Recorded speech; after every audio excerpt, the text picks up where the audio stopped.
Welcome to Ravikiranalu TV. ముందుగా headlines చూద్దాం. Social మీడియాలో విద్వేష వ్యాఖ్యలపై డీజీపీ హెచ్చరిక. శాంతి భద్రతలకు విఘాతం కలిగించే వారిపై సైబర్ నిఘా. ఏఐ ఫేక్ వీడియోలు సృష్టిస్తే మూల్యం తప్పదని వార్నింగ్. అనుచిత పోస్టులను షేర్ చేసిన చట్టపరమైన చర్యలు తీసుకుంటామని వెల్లడి. రాహుల్ గాంధీ జూబ్లీహిల్స్ గురించి ఎందుకు మాట్లాడడం లేదన్న హరీష్ రావు. బీహార్ లో ఓట్ల చోరీ జరిగిందని రాహుల్ గాంధీ గగ్గోలు పెడుతున్నారని విమర్శ. మాగంటి సునీతను అవమానించేలా మంత్రులు మాట్లాడారని ఆగ్రహం. తెలంగాణ మంత్రి శ్రీధర్ బాబుకు అరుదైన గౌరవం. ఆస్ బయోటెక్ ఇంటర్నేషనల్ కాన్ఫరెన్స్ లో కీలక ఉపన్యాసం చేయనున్న మంత్రి.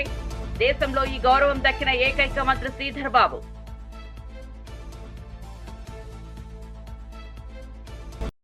హిందువులు స్వేచ్ఛగా పండుగ చేసుకోవద్దా అన్న శశిధర్. హిందూ వ్యాపారస్తులు వ్యాపారం చేసుకోకూడదా అని ప్రశ్న. బాణసంచా దుకాణదారులపై పోలీసుల వేధింపులు ఆపాలని పిలుపు.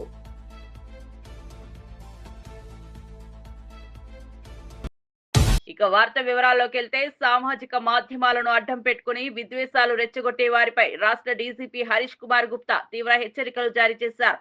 కులాలు, మతాలు, ప్రాంతాల మధ్య చిచ్చు పెట్టేలా పోస్టులు చేసినా, ఇతరులను కించపరిచేలా వ్యాఖ్యలు చేసినా కఠిన చర్యలు తీసుకుంటామని, అలాంటి వారు జైలుకు వెళ్లడం ఖాయమని ఆయన బుధవారం విడుదల చేసిన ఓ ప్రకటనలో స్పష్టం చేశారు.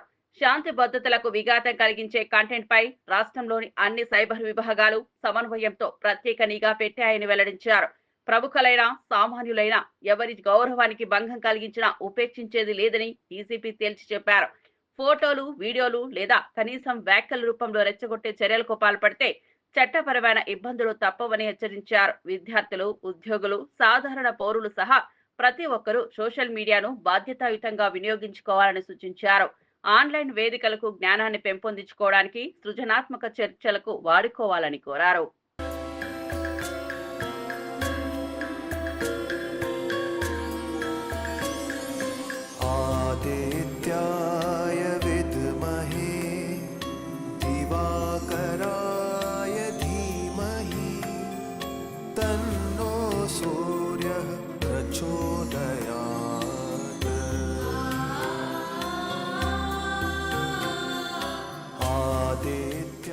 తెలంగాణ రాష్ట్ర ఐటీ పరిశ్రమల శాఖ మంత్రి దుద్దిల శ్రీధర్ బాబుకు అరుదైన గౌరవం లభించింది. ఆయన ఆస్ బయోటెక్ ఇంటర్నేషనల్ కాన్ఫరెన్స్ 2025లో కీలక ఉపన్యాసం చేయనున్నారు.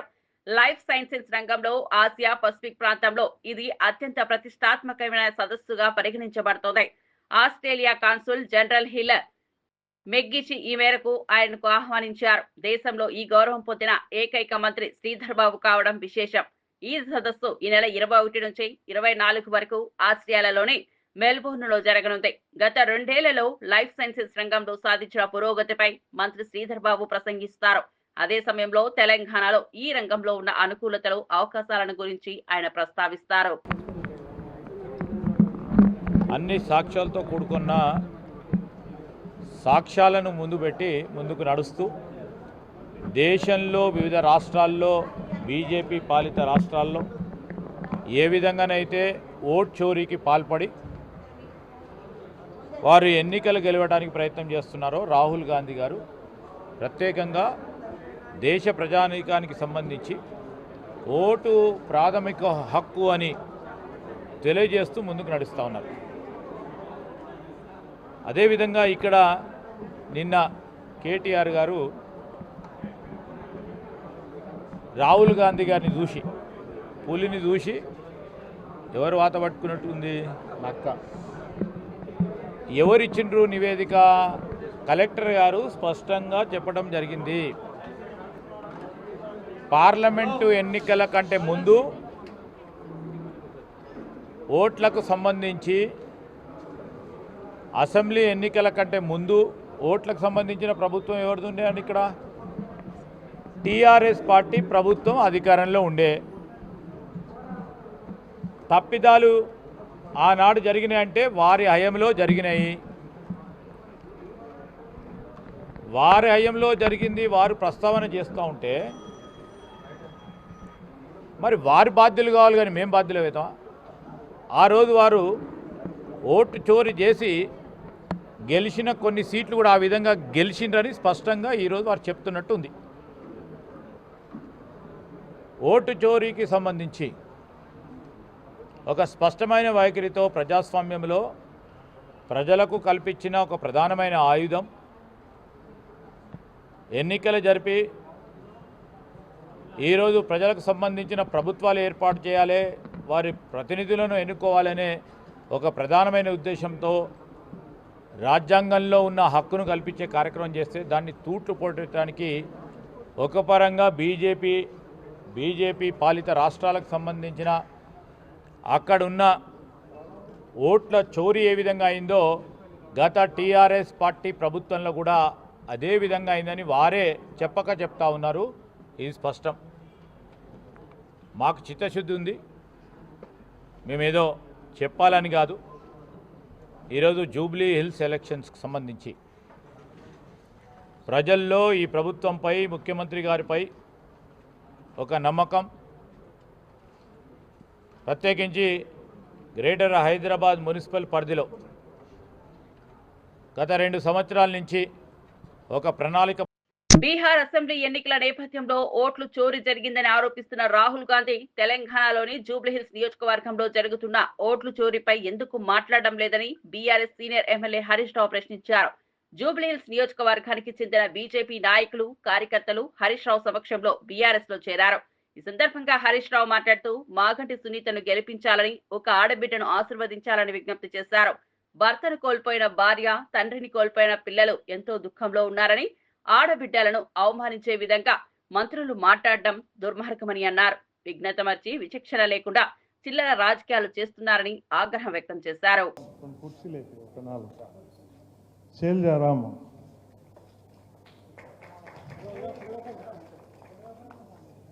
అదేవిధంగా ఇంకొక లక్ష్మి కాంగ్రెస్ డివిజన్ ప్రెసిడెంట్గా పనిచేసింది. Arundhati BJP city executive Anuradha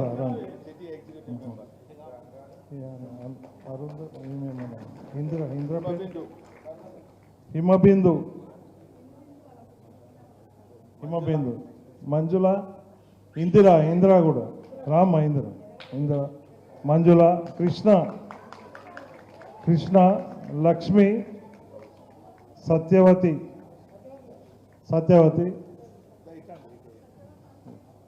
ఇంకా మిగతా చాలామంది ఉన్నారు. వాళ్ళను మిగతా చాలామంది ఉన్నారు.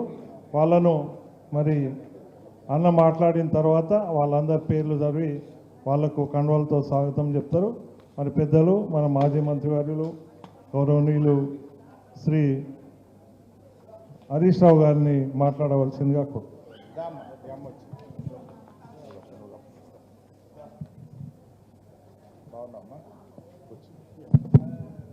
జై తెలంగాణ.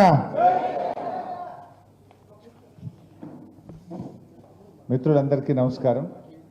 గౌరవనీయులు సభాధ్యక్షత వహిస్తున్న సీనియర్ నాయకులు పెద్దలు వెంకటరెడ్డి గారు, మిత్రులు మాజీ ప్రభుత్వ చీఫ్ విప్ హన్మకొండ మాజీ శాసనసభ్యులు దాస్యం వినయ్ భాస్కర్ గారు, అదేవిధంగా గౌరవనీయులు ఒంటేరు ప్రతాప్ రెడ్డి గారు, బాలప్రకాష్ గారు, తమ్ముడు నగేష్ గారు, జగిత్యాల జిల్లా మాజీ జిల్లా పరిషత్ చైర్మన్ సోదరిమణి వసంత గారు, మరి ఇప్పుడే బీజేపీ పార్టీకి రాజీనామా చేసి బీఆర్ఎస్లో చేరినటువంటి శ్రీమతి కళావతి గారు, బీజేపీ రాష్ట్ర ఎగ్జిక్యూటివ్ సభ్యురాలు శ్రీమతి. వరంగల్ జిల్లా వర్ధన్నపేట మండలం కఠ్యారాల్లో వింత ఘటన చోటు చేసుకుంది. 15 ఏళ్ల క్రితం వేసిన బోరులోంచి ఇటీవల 4-5 రోజులుగా నీరు దానంతట అదే పైకి ఉబిక్కి వస్తోంది. పడావు పడిన బోరులోంచి నీరు రావడం చూసి స్థానిక రైతులు ఆశ్చర్యం వ్యక్తం చేశారు. తనకున్న ఎకరం పొలం కోసం 15 ఏళ్ల క్రితం 200 ఫీట్ల లోతున బోరు వేయగా నీరు సరిగా రాకపోవడంతో వదిలేశామని రైతు కిరణ్ చెప్పారు. ఇన్నేళ్లకు బోరు నుంచి నీరు ధారాళంగా పైకి ఉబికి రావడం గంగమ్మ చలవే అంటూ రైతు ఆనందాన్ని వ్యక్తం చేశారు. విద్యుత్ మోటార్ను నడపకుండానే నిర్విరామంగా వస్తున్న నీటిని తన పంట సాగుకు వినియోగిస్తున్నట్లు కిరణ్ తెలిపారు. మాది కట్టగల వర్ధనపేట మండలం. నాకు ఎకరం పొలం ఉంది.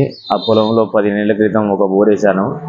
ఆ బోరు సరిగా పోయకుండా ఆకుండా పోసే బోరు ఇప్పుడు అనుకోకుండా సడన్గా ఆ కేసింగ్ పైపు నుంచి పైకి నీళ్ళు రావడం జరుగుతుంది గత 3 రోజుల నుంచి.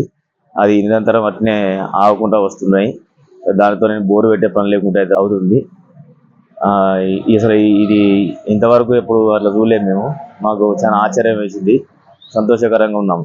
గత 15 సంవత్సరాల నుంచి మాకు సరిపోని వైఎస్ఆర్సీపీ ఎమ్మెల్సీ తూమాటి మాధవరావు తీవ్ర స్థాయిలో విమర్శలు చేశారు. లేని మద్యం కుంభకోణాన్ని సృష్టించి ప్రజలను తప్పుదారి పట్టించిందే కూటమి ప్రభుత్వమని అన్నారు. కోర్టులో నిరూపణ చేయలేకపోయారని గుర్తు చేశారు. ఇప్పుడు అదే ప్రభుత్వం హయాంలో కల్తీ మద్యం కుటీర పరిశ్రమలా నడుస్తోందని ఆరోపించారు. అధికారుల కళ్ల ముందే ఈ మద్యం షాపుల్లో విక్రయం అవుతుండగా బెల్ట్ షాపులకు సులభంగా సరఫరా జరుగుతోందన్నారు. ప్రజల ఆరోగ్యాన్ని పణంగా పెట్టి లాభాలు పొందే ఈ ప్రభుత్వం సిగ్గుపడాలని మండిపడ్డారు. కల్తీ మద్యం గురించి ఆంధ్రజ్యోతి రాస్తే నిశ్శబ్దంగా ఉండి సాక్షి రాస్తే దాడులు చేయడం దౌర్జన్యమని అన్నారు. ప్రజల ప్రాణాలతో ఆడుకునే ఈ పాలనకు త్వరలో ప్రజలు గుణపాఠం చెబుతారని తూమాటి మాధవరావు హెచ్చరించారు. మీరే చెప్తా ఉన్నారు, లేని మద్యం కుంభకోణాన్ని కూడా దాన్ని సృష్టించాలనే భ్రమల్లో దాంట్లో భాగంగా మీరు ఎన్నో రోజులు మీ ప్రయత్నాలు చేశారు. కానీ ఒక్కసారి కూడా ఎక్కడ కూడా కోర్టుల్లో మీరు దాన్ని నిరూపణ చేయలేక ఈరోజు మీరు దాన్ని పక్కన పడేసే పరిస్థితికి వచ్చిన పరిస్థితుల్లో భగవంతుడే చూపించాడు. ఈరోజు మీకు రాష్ట్రంలో మద్యం ఏరులై పారుతా ఉంది. ఈరోజు కల్తీ మద్యం అనేది వాస్తవం. మేము చెప్తా ఉన్నాం, మా కందుకూరు నియోజకవర్గంలో గత 3 నెలల క్రితమే గుడ్లూరు మండలంలో కల్తీ మద్యం డంపు దొరికితే ఆ రోజు మీరు ఎందుకు దాని మీద పూర్తి స్థాయిలో యాక్షన్ తీసుకోలేదు? ఇది ఎక్కడి నుంచి వచ్చింది, దీని మూలాలు ఏంటనేది మీరు ఎందుకు ఆ రోజు లోతుగా కానీ వెళ్ళుండుంటే ఈరోజు ఈ పరిస్థితి వచ్చేది కాదు. ఈరోజు రాష్ట్రంలో ఉండే 175 నియోజకవర్గాల్లో కుటీర పరిశ్రమల్లాగా ఈరోజు ఈ మద్యం అన్ని తీసుకొచ్చి దాన్ని అక్కడ ఫిల్లింగ్ చేసి ఈరోజు బెల్ట్ షాపులు పంపుతా ఉన్నారంటే, షాపులకు పంపిస్తే కల్తీ మద్యం దొరికిపోతామని చెప్పి మీరు బెల్ట్ షాపులకు పంపించి ఈరోజు అమ్ముకుంటా ఉంటే ప్రభుత్వానికి ఆదాయం లేదు, ఒక పక్క ప్రజలకు వచ్చి అనారోగ్యంతో ఈరోజు చనిపోయే పరిస్థితి ఈరోజు వచ్చింది. దాన్ని ఎవరైనా సరే మీడియా దృష్టి తీసుకొచ్చినా లేకపోతే బయట ఎవరైనా మాట్లాడినా వాళ్ళ మీద అక్రమ కేసులు పెట్టి జైల్లో వేస్తామని చెప్పి ఒక భయభ్రాంతులను గురి చేయడానికి మీరు ఈరోజు ప్రయత్నం చేస్తా ఉన్నారని చెప్పి మేము చెప్తా ఉన్నాం. ఇంతకంటే నీచమైంది ఇంకొకటి లేదు. ఎక్కడ పోయింది పోలీసు వ్యవస్థ అంతా? పులివెందులో చిన్న ఎలక్షన్ వస్తే 700 మంది పోలీసులు వచ్చారే. ఈరోజు ప్రతి నియోజకవర్గంలో కల్తీ మద్యం ఉంటే అది మీ కంటికి కనపడలేదని అడుగుతా ఉన్నా. ప్యాకెట్ డెన్లు నడుస్తా ఉన్నాయి ప్రతి నియోజకవర్గంలో, మీ కంటికి కనిపించవు. మీ పత్రికల్లో, ఆంధ్రజ్యోతి పత్రికలో మా కందుకూరులో ప్యాకెట్ డెన్లు నడుస్తున్నాయని చెప్పి విత్ ఫోటోలు మ్యాటర్ కూడా రాస్తే వాళ్ళని ఏమనలేదే. మరి ఇక్కడ కల్తీ మద్యం దా చనిపోయారని చెప్పి సాక్షిలో వస్తే సాక్షి లీటర్ మీద కేసులు పెడతారా మీరు? అక్రమ కేసులు ముఖ్యంగా సోషల్ మీడియా వాళ్ళని తీసుకుపోయి ఎట్టా పడతాడు ఇష్టారీతిన బాపట్ల జిల్లాలో నిన్న రాళ్ళగొట్టి తీసుకొచ్చిన పరిస్థితి చూసాం. ఈరోజు వాళ్ళ మీద కేసులు సాధారణంగా ఏదో ఆ గ్రామాల్లోనో మండలంలో జరిగిన పరిస్థితుల్ని వాళ్ళ సోషల్ మీడియా వేదికల ద్వారా వాళ్ళు చెప్తే దాన్ని అన్ని మాటలు మాట్లాడిన బాలకృష్ణని మాత్రం ఏమనరు, కానీ దాని గురించి ప్రస్తావించిన వాళ్ళు మాత్రం తీసుకెళ్లి జైలు వేసి కొట్టిన పరిస్థితి ఈరోజు మేము చూసాం. అదేవిధంగా చిన్న చిన్న ఇన్సిడెంట్లు పత్రికల్లో మండలాల్లో జరుగుతాయి, గ్రామాల్లో జరుగుతాయి, నియోజకవర్గాలు జరుగుతాయి. వాటిని అక్కడ రిపోర్టులు అందరూ కూడా ప్రజల దృష్టికి తీసుకొస్తే మీరు ఎడిటర్ని తీసి పరిస్థితి చేయాలని చూస్తారా? ఎవరిని భయభ్రాంతులకు గురి చేయాలనుకుంటున్నారు మీరు? మీకు ఇన్ని ఛానళ్ళు ఉన్నాయి, కానీ ఇంకా సాక్షిని చూసి ఈ రోజు కూడా వణికిపోతున్నారంటే మిమ్మల్ని ఏమనుకోవాలో, అసలు మీరు ఏ దారిలో పోతా ఉన్నారో మీరు ఆలోచించండి. ఈరోజు సోషల్ మీడియా, సాక్షి ఒకవైపున ఉన్నాయని చెప్పి ఈరోజు వాటిని ఏదో ఒక రకంగా సాక్షిని నిర్వీర్యం చేయాలి, లేకపోతే సోషల్ మీడియా కార్యక్రమం. వైఎస్ఆర్సీపీ ప్రధాన కార్యదర్శి గడికోట శ్రీకాంత్ రెడ్డి తీవ్ర వ్యాఖ్యలు చేశారు. ఆయన తెలిపిన వివరాల ప్రకారం విశాఖపట్నాన్ని రాజధానిగా నియమిస్తేనే రాష్ట్రానికి కీలక ఆర్థిక లాభాలు రావడం లేదు అనేవారు సరైన దృక్పథం లేదని గడికోట ఎదురు నిలిచారు. గతంలో విశాఖపై జరిగిన నెగిటివ్ ప్రచారానికి చంద్రబాబు పూర్వ ప్రభుత్వం ఆటంకమైందని, పోర్టుల అభివృద్ధి, హార్బర్లు ఇస్తున్న ఆదాయాల గురించి జగన్మోహన్ రెడ్డి చేపట్టిన పనిని తన వాళ్లు మర్చిపోయారని ఆరోపించారు. గడికోట శ్రీకాంత్ రెడ్డి అభిప్రాయంలో హైదరాబాద్ కంటే విశాఖలో పెట్టుబడుల ఓపెన్ మార్కెట్ కార్యకలాపాల వల్ల భారీ ఆదాయాలు రాష్ట్రానికి లభించడమని, అందుకే విశాఖ రాజధానిగా ఉండటం ఆర్థికంగా పనికి రావడం సబూహమని అన్న తెలిపారు. 17 మెడికల్ కాలేజీలలో 5 మెడికల్ కాలేజీలు కంప్లీట్ చేసి 12 మిగతా మెడికల్ కాలేజీ వివిధ దశల్లో ఉంటే అసలు మెడికల్ కాలేజీలో లేవని మాట్లాడారు మీరు. ఇదే మీ విజన్? ఏ వ్యక్తి అయినా కూడా కష్టపడతాడు, ఏ వ్యక్తి అయినా చేయాలని తప్పిస్తాడు. మీరు పబ్లిసిటీ లాగా దావోస్లో చలిలో నడుచుకుంటా పోయినాం, పక్కన హోటల్ నుంచి పక్కకు నడుచుకుంటా పోయేది, దాన్ని ఒక ఫోటో తీసి పబ్లిసిటీ. దావోస్లో అగ్రిమెంట్ 1,00,000 కోట్లు అన్నారు. ఎన్ని ఒక్క పర్సెంట్ చూపించండి గ్రౌండ్లో పడినవి. నువ్వేదో చేసుకొని అంతా నాదే అన్నటువంటిది కాదు. ఈరోజు పోర్ట్స్ గురించి మూలపేట ఉత్తరాంధ్రలో ఎవరు ఇనిషియేట్ చేసుకున్నారు? ఇది రేపో తొందరలో ఇదికి వస్తుంది. మరి అదే రకంగా భోగాపురం ఎయిర్పోర్ట్కి సంబంధించి తేవాల్సిన క్లియరెన్సెస్ అన్నీ పెండింగ్లో పెట్టి వెళ్ళిపోయావు గతంలో. దాన్ని అన్నీ ఒక స్టేజ్కి తీసుకొచ్చి ఈరోజు అది ఫాస్ట్గా పని జరుగుతుందంటే కారకులు ఎవరు? అసలు వైజాగ్లో నువ్వు ఉమ్మడి రాష్ట్రానికి 10 సంవత్సరాలు ముఖ్యమంత్రిగా ఉండి ఒక చిన్న ఐటీ కంపెనీ ఆడ పెట్టలేకపోయినావు. ఆ టైంలోనే హైదరాబాద్ అంతా డెవలప్ చేస్తూ మరొక పక్కన వైజాగ్ కూడా ఆద్యం ఉండాలని చెప్పి ఆ రోజు రాజశేఖర రెడ్డి గారు ఆలోచన చేసిందే కదా. అక్కడ ఈరోజు సాఫ్ట్వేర్ కంపెనీస్ అక్కడికి వచ్చినాయంటే రాజశేఖర గారు పుణ్యం కదా. మాజీ మంత్రి కాకాని గోవర్ధన్ రెడ్డి తీవ్రంగా స్పందించారు. చంద్రబాబు కట్టుగతులను ప్రజలు చీకొడతారని అన్నారు. జనార్దన్ రావుకు రాష్ట్రాన్ని పిలిపించిన కూటమి ప్రభుత్వం జయచంద్రారెడ్డిని ఎందుకు పిలిపించడం లేదని ప్రశ్నించారు. ప్రజల దృష్టిని మరల్చేందుకు చంద్రబాబు తప్పుడు కథనాలు సృష్టిస్తున్నారని విమర్శించారు. ప్రజల సమస్యలపై దృష్టి పెట్టకుండా ఆరోపణలతో మాయ చేయడం చంద్రబాబుకు అలవాటైపోయిందని ఎద్దేవా చేశారు. వైఎస్ఆర్సీపీ ప్రభుత్వం అమలు చేసిన సంక్షేమ పథకాల వలన ప్రజలు నిజాన్ని గ్రహిస్తున్నారని తెలిపారు. రాష్ట్రం ముందుకు తీసుకెళ్లాల్సిన సమయంలో రాజకీయ నాటకాలు ప్రదర్శించడం తగదన్నారు. తప్పుడు ప్రచారాలతో ప్రజలను మోసగించాలనే కూటమి ప్రయత్నాలు విఫలమయ్యాయని, ప్రజలు వారికి తగిన బుద్ధి చెబుతారని కాకాని హెచ్చరించారు. విదేశాలకు వెళ్ళిపోతే 3 కోట్లు ఇస్తానని చెప్పారు. 3 కోట్లు తీసుకుని విదేశాలకు వెళ్ళాడు. ఇస్తానని చెప్పి వెళ్ళాడు. ఆంధ్రప్రదేశ్కి ఎందుకు వచ్చాడు మళ్ళీ ఆయన? ఎవరు పిలిపిస్తే వచ్చారు? ఈ డీల్ ఆయన అయిందా లేదా? దాంట్లో ఏం చెప్పాడు? నాకు 3 కోట్లు ఇస్తానని ఆయన చెప్పాడు. 3 కోట్లకు సంబంధించి డీల్ పూర్తి కాకముందే ఆయన నేరుగా దిగబడ్డాడు కదా. ఇక్కడికి నేరుగా వచ్చేసాడు కదా. ఈ విషయంలో ఆయన పేరు బయటపడిన తర్వాత వారం రోజుల లోపలనే వచ్చేసాడు కదా. ఎందువల్ల వచ్చాడు అనేటువంటి దానికి ఆధారం ఉంది. ఎవరు పిలిపిస్తే వచ్చారు, ఎవరు వస్తే వచ్చాడు. కాబట్టి ఆయన 3 కోట్లు ఇస్తానంటే ఈయన పోయినటువంటి చెప్పినటువంటి మాట పూర్తిగా అవాస్తవమా కాదా? వాస్తవం అయితే ఆయన ఆఫ్రికాలో ఉండి నేను 3 కోట్లు ఇస్తానంటే ఆయన ఆంధ్రాకి ఎందుకు వచ్చాడు? రావాల్సినటువంటి అవసరం ఏమొచ్చింది? కాబట్టి పచ్చి అవాస్తవాలను ప్రచారం చేస్తున్నారనేటువంటి ఇది ఒక ఉదాహరణ. తర్వాత మీరు మొలకల చెరువుకు సంబంధించినటువంటి సంఘటనలో కొంతమంది దోషులు జనార్దన్ రావు కన్నా ముందు తీసుకున్నారు అదుపులోకి. వెంటనే కస్టడీ పిటిషన్ వేసేశారు. 24 గంటల లోపలనే మాకు కస్టడీకి ఇవ్వండి, మేము దీని మీద లోతుగా విచారించాలని. జనార్దన్ రావు విషయంలో ఎందుకు మీరు కస్టడీ పిటిషన్ వేయలేదు? ఎందుకు జనార్దన్ రావు అనేటువంటి వ్యక్తిని మీరు లోతుగా విచారించడం లేదు? జనార్దన్ రావును లోతుగా విచారించకుండా ఈ దొంగ వీడియోలు వదలాల్సినటువంటి అవసరం ఏమొచ్చింది? పోలీసులు జనార్దన్ రావుని విచారించాలని ఎందుకు భావించడం లేదు? అంటే ఎవరో ఒకరిని తీసుకొచ్చి కస్టడీలోకి వాళ్ళ దగ్గర కట్టుకథలు చెప్పించి జనార్దన్ రావుని మాత్రం రాచమర్యాదలతో రిమాండ్కి పంపించేసి ఆయనతో ఇంకేం పెద్ద అవసరం లేదు, మిగతా వాళ్ళ ద్వారా ఏ విధంగా వైఎస్ఆర్ కాంగ్రెస్ పార్టీకి సంబంధించినటువంటి వ్యక్తుల పేర్లు చెప్పించాలనేటువంటి ఆలోచన తప్ప మరొకటి కాదు.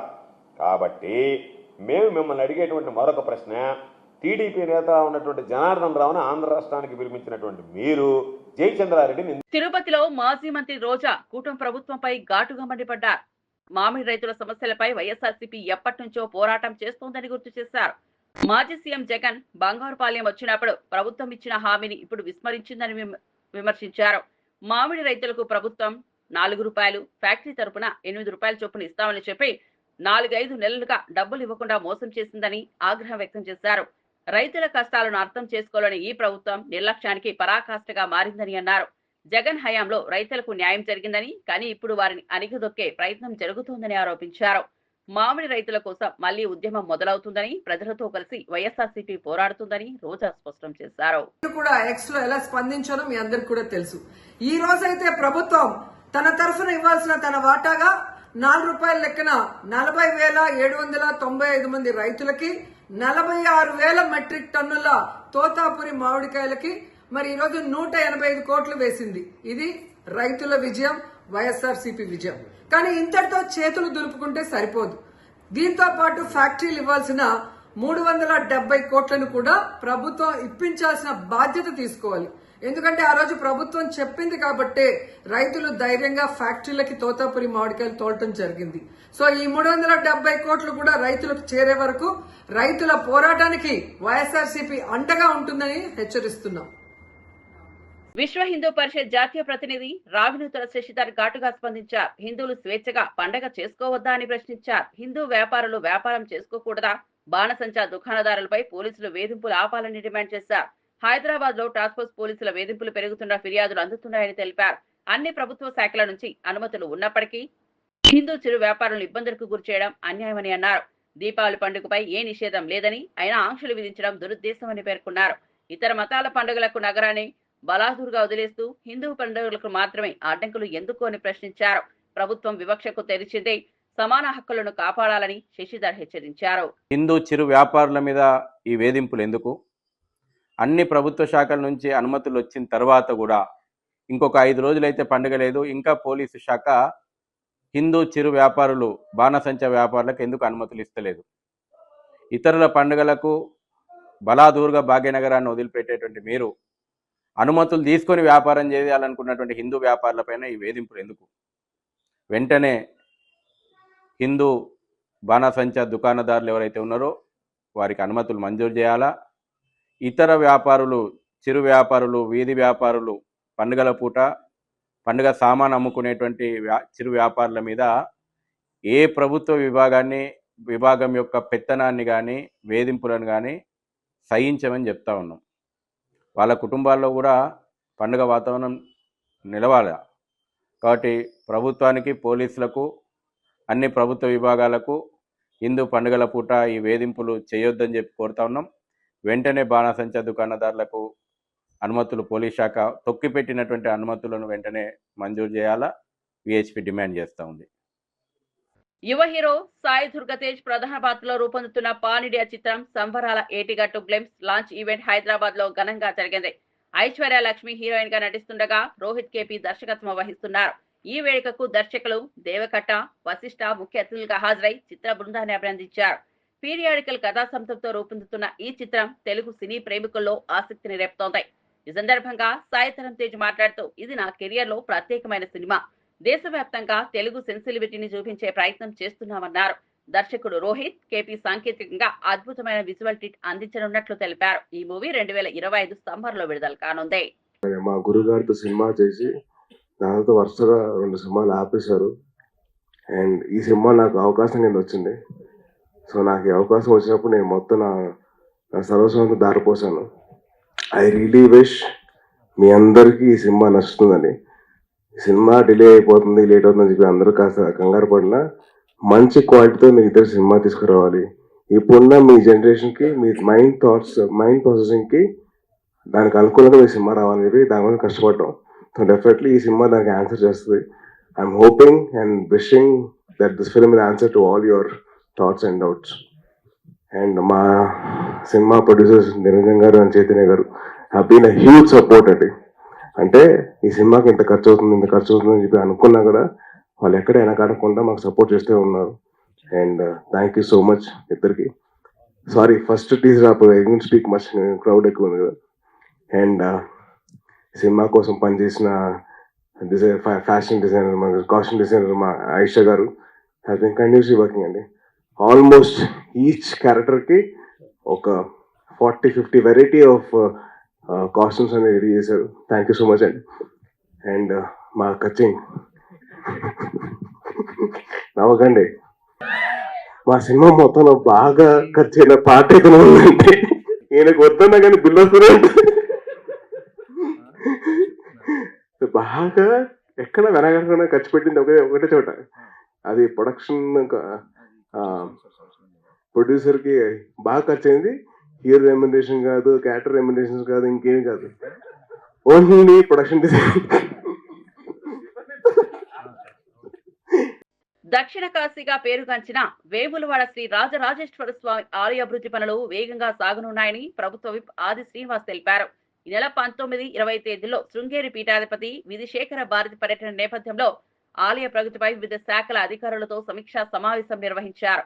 ఆలయ విస్తరణలో భాగంగా దర్శనాలు, కోడిముక్కలు, పూజా కార్యక్రమాలకు ఎటువంటి ఇబ్బందులు కలగకుండా చర్యలు తీసుకుంటున్నామని దేవాదాయ శాఖ ముఖ్య కార్యదర్శి శైలజా రామయ్య తెలిపారు. భీమేశ్వరంలో ఆర్జిత సేవలను అందుబాటులోకి తెస్తామని వెల్లడించారు. తొలి దశలోనే 76 కోట్ల రూపాయల వ్యయంతో అభివృద్ధి పనులు ప్రారంభించామని ఆది శ్రీనివాస్ వివరించారు. వేములవాడను ఆధ్యాత్మిక, సాంస్కృతిక కేంద్రంగా తీర్చిదిద్దడమే ప్రభుత్వ లక్ష్యమని అన్నారు. పరిసరాల్లో జరుగుతున్న అభివృద్ధిని స్వయం పరిశీలన జరిపి గౌరవ ముఖ్యమంత్రి శ్రీ రేవంత్ రెడ్డి గారు ఇచ్చినటువంటి ఆలోచనకు అనుగుణంగా ముందుకు పోతున్న సందర్భంలో స్వామివారి సన్నిధిలో రావి చెట్టు ముందర తూర్పు భాగంలో కూడా LED స్క్రీన్ ఏర్పాటు చేసి తెరపైన స్వామివారి దర్శన భాగ్యాన్ని కల్పించాలని చెప్పిన ఒక ఆలోచన తీసుకోవడంతో పాటు రథాన్ని కూడా ఇక్కడ నెలకొల్పుకొని వచ్చేటువంటి భక్తులకు స్వయంగా దర్శన భాగ్యం కల్పించాలని చెప్పి ఒక ఆలోచన కూడా తీసుకొని ముందుకు పోతున్న తరుణంలో 76 కోట్లతో మొదటి దశలో ఆలయాన్ని విస్తరించే కార్యక్రమం చేస్తా ఉన్నాం. మనం వేములవాడ దేవాలయ పునర్నిర్మాణ కార్యక్రమాన్ని ఆల్రెడీ మొదలుపెట్టాము. టెండర్ కూడా అయిపోయి కాంట్రాక్టర్ కూడా ఎంపిక చేసుకున్నాము. ముఖ్యంగా తూర్పు వైపు ఆల్రెడీ డెమోలిషన్ వర్క్స్ కూడా టేకప్ చేయడం జరిగింది. ఎక్కడ కూడా భక్తులకి ఇబ్బంది కాకుండా దర్శనం ఇప్పించాలి అని ఒక కోరికతో ప్రభుత్వం ఉన్నారు కాబట్టి అది కూడా నిర్ణయించడానికి ఈ రోజు మేమందరం కూడా ఇక్కడ రావడం జరిగింది. స్వామివారి కళ్యాణము తర్వాత మిగతా అర్జిత సేవలన్నీ కూడా భీమేశ్వరాలయం కూడా మనం చేస్తున్నాము. కేటీఆర్ బీసీ రిజర్వేషన్ బిల్లుపై ఘాటైన వ్యాఖ్యలు చేశారు. 18న జరిగే బంద్ కు బీజేపీ మద్దతు తెలిపారని, సమాచారాలపై స్పందిస్తూ అసలు బీజేపీకి నిజమైన పాలనా సంకల్పం ఉంటే పార్లమెంట్ లో బీసీల హక్కుల కోసం బిల్లు పెట్టేవారని అన్నారు. బిల్లు పార్లమెంట్ లో పెట్టి ఛాయ్ తాగేలోపు పాస్ అవుతుందనే ఉద్దేశంతో ఆయన వివరించారు. కేటీఆర్ అభిప్రాయంలో నిజమైన సంకల్పం ఉండకపోతే మాత్రం వాగ్దానాలు, రోడ్డు ప్రదర్శనలు మాత్రమే అవుతాయని విమర్శించారు. రాజ్యాంగ పరిరక్షణ, సమైక్య హక్కుల విషయాలను రాజకీయ ప్రయోజనంగా మార్చకూడదని ఆయన హెచ్చరించారు. పార్లమెంట్లో చర్చలు, సంస్థాగత పరిష్కారాలు చెప్పి వాటిని అమలు చేయాలని, పార్టీలను స్పష్టమైన నిర్ణయాలు తీసుకోనాలని కేటీఆర్ పిలుపునిచ్చారు. కొట్లాడుకునుడు, ఇక్కడ యుద్ధాలు చేసుడు, ఒకల మీద ఒకరు మాటలు చేసుడు, పొన్నం ప్రభాకర్ మమ్మల్ని తిట్టుడు, మేము ఆయన తిట్టుడు, పొన్నం ప్రభాకర్ మళ్ళీ అడ్లూరు లక్ష్మణ్ తిట్టుడు, మధ్యలో ఇవన్నీ ఎందుకు? ఊకే అల్టిమేట్గా ఏంటంటే రాహుల్ గాంధీ గారు, మోడీ గారు వాళ్ళిద్దరికిన కరెక్ట్గా ఉంటే, వాళ్ళిద్దరికిన కరెక్ట్గా అనుకుంటే ఒక్కటే ఛాయ్ కప్పు ఛాయ్ తాగే లోపల ఒడిచిపోతుంది పని. దీనికి మనం చేయాల్సింది కార్యక్షేత్రం ఇక్కడ కాదు. ఇక్కడ బంద్ మీరు ప్రకటించారు, దానికి మా నైతిక మద్దతు ఇస్తాం, తప్పకుండా మీతో నిలబడతాం. కానీ అసలు కార్యక్షేత్రం ఢిల్లీ. ఆ ఢిల్లీలో ఒక జంతర్ మంతర్ ధర్నాతో కాదు. మంత్రి కొండా సురేఖ కూతురు కొండా సుష్మిత తీవ్ర స్థాయిలో సీఎం రేవంత్ రెడ్డి, మంత్రులు ఉత్తమ్ కుమార్ రెడ్డి, పొంగులేటి శ్రీనివాస్ రెడ్డి, వేం నరేందర్ రెడ్డి, రోహిత్ రెడ్డిలపై విరుచుకుపడ్డారు. ఈ ప్రభుత్వంలో రెడ్డిలంతా కలిసి మా కుటుంబంపై కుట్ర చేస్తున్నారు, మా నాన్నను అరెస్ట్ చేసి మా అమ్మను మంత్రి పదవి నుండి తొలగించాలని చూస్తున్నారని ఆరోపించారు. రేవంత్ రెడ్డి ఇచ్చిన గన్ను రోహిత్ రెడ్డి డబ్బుల కోసం ఉపయోగించారని, ఆ కేసును మా మనిషి సుమంత్పై మోపి మా కుటుంబంపై మలుపు తిప్పాలని కుట్ర చేస్తున్నారని తెలిపారు. మా ఇంటికి అర్ధరాత్రి టాస్క్ ఫోర్స్ పోలీసులు వచ్చి మా అమ్మను అరెస్ట్ చేయాలని ప్రయత్నించారు. ఇది బీసీల తొక్కే కుట్ర అని ఆగ్రహం వ్యక్తం చేశారు. మా అమ్మపై చర్యలు తీసుకుంటే తీవ్ర పరిణామాలు తప్పవు అని సుష్మిత హెచ్చరించారు. ఫోన్ చేస్తే మాకేమని ఇచ్చారు, ఉత్తమ్ కుమార్ రెడ్డి ఇచ్చారు కంప్లైంట్ అని చెప్పారు. ఉత్తమ్ కుమార్ రెడ్డి కంప్లైంట్ ఇచ్చారు. ఎవరండి? ఒక 2 minutes రగన్నతో మాట్లాడాను. రగన్న, ఉత్తమ్ కుమార్ రెడ్డి ఇచ్చిండు కంప్లైంట్, ఏమని ఎక్స్ట్రాషన్ చేసిండు, పుస్తలు పెట్టి ఎక్స్ట్రాషన్ చేసిండు అని కంప్లైంట్ ఇచ్చిండు అని చెప్పిండు రగన్న. ఓకే, సో మేము ఉత్తమ్ కుమార్ రెడ్డికి ఫోన్ చేసినాం. ఉత్తమ్ కుమార్ రెడ్డి అంకుల్ ఒకటే మాట చెప్పిండు, నేను ఎటువంటి కంప్లైంట్ ఇయ్యలేదు అని చెప్పింది. మీరు ఇక్కడ నుంచి ఉత్తమ్ కుమార్ రెడ్డి అంకుల్ వాళ్ళ ఇంటికి పోండి, పోయి అడగండి ఆయనని. ఇప్పుడు డక్కన్ సిమెంట్స్ కి సంబంధించిన రోహిన్ రెడ్డి కూడా ఎగ్జాక్ట్లీ డెక్కన్ సిమెంట్స్ అనే సంస్థలో ఇప్పుడు నేను చెప్తా అండి. ఇప్పుడు మీరు అడిగినగా exactly the correct point I tell you. ఇది సిఎంఓ నుంచి వచ్చింద, ఇది సీఎంఓ. మీరు ప్లీజ్ కమ్ హియర్.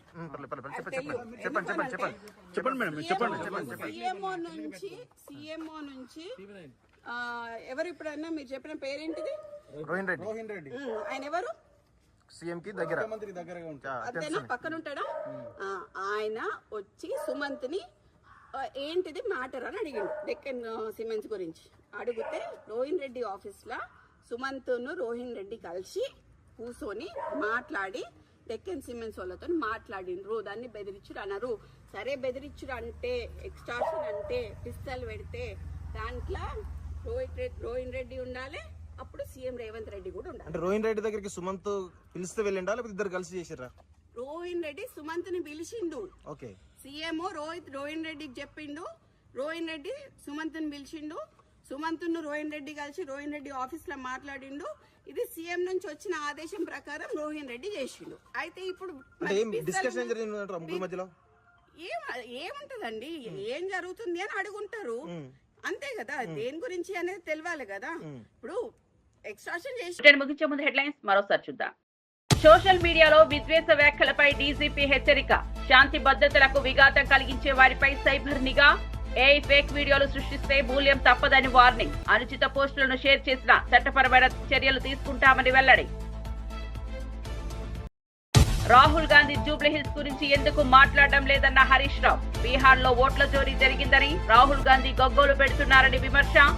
మాగంటి సునీతను అవమానించేలా మంత్రులు మాట్లాడారని ఆగ్రహం. తెలంగాణ మంత్రి శ్రీధర్ బాబుకు అరుదైన గౌరవం. ఆజ్ బయోటెక్ ఇంటర్నేషనల్ కాన్ఫరెన్స్ లో కీలక ఉపన్యాసం చేయనున్న మంత్రి. దేశంలో ఈ గౌరవం దక్కిన ఏకైక మంత్రి శ్రీధర్ బాబు.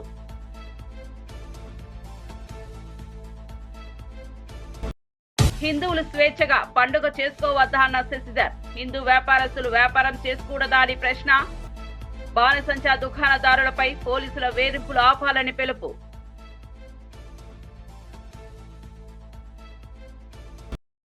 మరిన్ని అప్డేట్స్ కోసం చూస్తూనే ఉండండి రవికిరణాలు టీవీ.